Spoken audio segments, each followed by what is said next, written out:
नमस्कार, मैं हूं पीहू और आप देख रहे हैं लोकमत राजस्थान। डोटासरा ने बोला बीजेपी पर हमला, कहा नरेश मीणा बीजेपी के डमी कैंडिडेट। अंता उपचुनाव में दाव उल्टा पड़ा। अंता उपचुनाव में जीत के बाद कांग्रेस गदगद नजर आ रही है। जीत के जश्न में डूबे नेता अब मीडिया में आकर जमकर बीजेपी और निर्दलीय प्रत्याशी को घेर रहे हैं। वहीं राजस्थान कांग्रेस के अध्यक्ष गोविंद सिंह डोटासरा ने भी अंता में जीत पर मीडिया से रूबरू हुए और जमकर बीजेपी पर हमला बोला है। इस दौरान उन्होंने निर्दलीय प्रत्याशी नरेश मीणा पर भी करारे तंज कसे हैं। जयपुर में मीडिया से बात करते हुए गोविंद सिंह डोटासरा ने कहा कि 2028 का प्री टेस्ट था, जिससे नतीजा साफ हो गया है। उन्होंने कहा कि गुजरात के लोग जो यहाँ काम कर रहे हैं और गुजरात के लोग ठेके लेकर चांदी कूट रहे हैं। इस संबंध में अंता की जनता ने मुहर लगा दी है कि लोग झूठ बोल सकते हैं लेकिन काम नहीं कर सकते।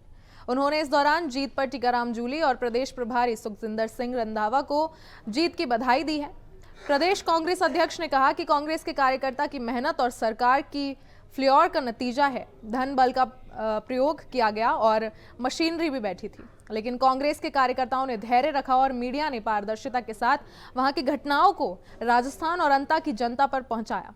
नरेश मीणा का नाम लिए बिना डोटासरा ने कहा कि एक निर्दलीय ने इन्हें पीट दिया, इससे बुरी दुर्गति नहीं होगी। हम गांव-गांव और ढाणी-ढाणी गए और जितनी मेहनत कर सकते थे उतनी की, लेकिन अंततः फैसला अंता की जनता को लेना था। पीसीसी चीफ ने कहा कि प्रमोद जैन भाया को बदनाम करने की कोशिश की और डमी कैंडिडेट लाकर बीजेपी ने अपने ही पैरों पर कुल्हाड़ी मार ली। अब बीजेपी को इससे सबक मिलेगा। अंता की जनता ने साबित कर दिया है कि यह सब नहीं चलेगा।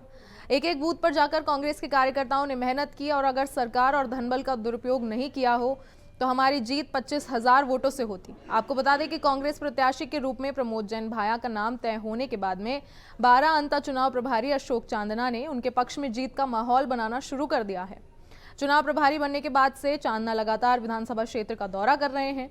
उन्होंने स्थानीय पदाधिकारियों, कार्यकर्ताओं और आम जनता से सीधा संवाद भी किया है। बूथ स्तर की तैयारियों की समीक्षा करते हुए उन्होंने संगठन को एकजुट करने पर जोर भी दिया है और उन्होंने अंता की जनता के बीच सभाओं, चौपालों और जनसंपर्क कार्यक्रमों के जरिए भाया के समर्थन में माहौल भी बनाया है।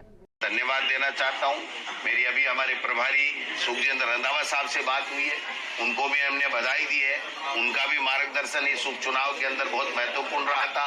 हमारे तमाम सीनियर लीडर, चाहे वो अशोक गहलोत जी हों, चाहे सचिन पायलट जी हों, जूली साहब हों, मंत्रिमंडल, देखिए मंत्रिमंडल पूरा बैठा था। मुख्यमंत्री 2 बार चला गया, पूर्व मुख्यमंत्री वहां बैठी थी। धनबल का भी प्रयोग किया गया, मशीनरी का बैठी थी। धनबल का भी प्रयोग किया गया, मशीनरी का भी दुरुपयोग किया गया। लेकिन मैं समझता हूं कि कांग्रेस के कार्यकर्ताओं ने बहुत धैर्य रखा और मीडिया का विशेष रूप से मैं धन्यवाद देना चाहूंगा कि उन्होंने अपनी पारदर्शिता के साथ में, ईमानदारी के साथ में जो वहां घटना घट रही थी उसको राजस्थान की जनता को और अंता के लोगों को दिखाने का काम किया।